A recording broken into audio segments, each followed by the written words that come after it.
Have you ever felt like the world rewards only the loudest voices?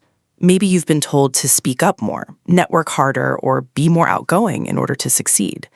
But what if quiet people possess strength the world has been underestimating for years? In the groundbreaking book, Quiet, author Susan Cain reveals the hidden power of introverts and explains why being quiet is not a weakness at all.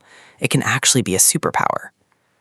The book begins by exploring how modern society became obsessed with extroversion. In schools, workplaces, and even social life, outgoing personalities are often celebrated as more confident, capable, and successful. From group discussions to open offices and constant networking, we live in a culture that rewards people who speak the most.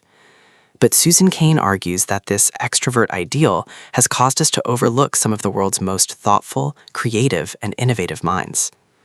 Introverts, according to the book, are not necessarily shy or antisocial.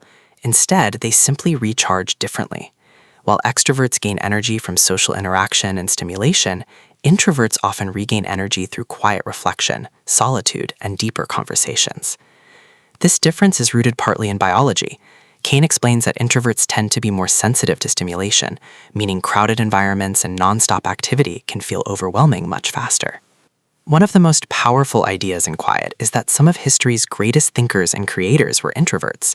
Scientists, writers, inventors, and leaders often did their best work in solitude. People like Albert Einstein, Rosa Parks, and many successful entrepreneurs were not necessarily the loudest people in the room. Their strength came from deep thinking, careful observation, persistence, and the ability to focus intensely on meaningful work. Cain also discusses how modern workplaces sometimes unintentionally disadvantage introverts. Open-plan offices, constant meetings, and pressure to brainstorm in groups can reduce creativity rather than improve it. The book explains that many people produce their best ideas when they have time alone to think deeply. Solitude is not loneliness. It's often where creativity is born. Another important lesson from the book is the difference between temperament and ability. Just because someone is quiet does not mean they lack leadership skills or confidence.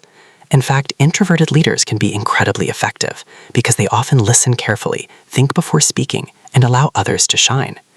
Cain shares research showing that introverted leaders can sometimes outperform extroverted leaders, especially when managing proactive and creative teams.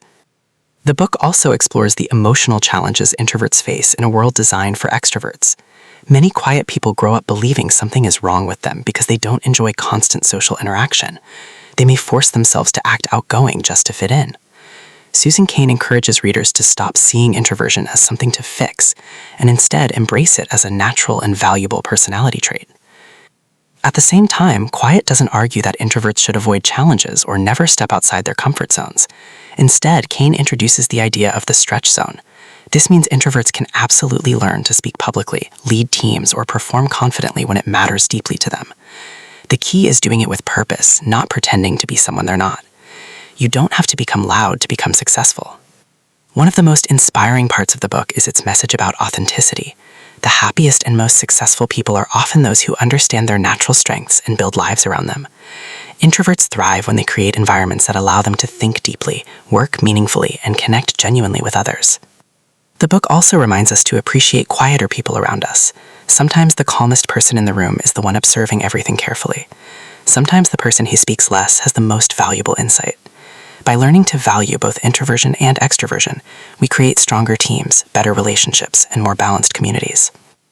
By the end of Quiet, Susan Cain delivers a powerful message. You do not need to change your personality to matter. Quiet people have always shaped the world through creativity, compassion, intelligence, and determination. Their voices may not always be the loudest, but they are often the most meaningful. If this summary resonated with you, the full audiobook of Quiet by Susan Cain is definitely worth listening to. The complete book goes much deeper into psychology, personality, leadership, relationships, and the hidden strengths of introverts in today's noisy world. And if you enjoyed this audiobook summary, don't forget to like the video, subscribe to the channel, and check the link in the description for the full audiobook. Remember, being quiet doesn't make you weak. Sometimes, quiet people change the world the most.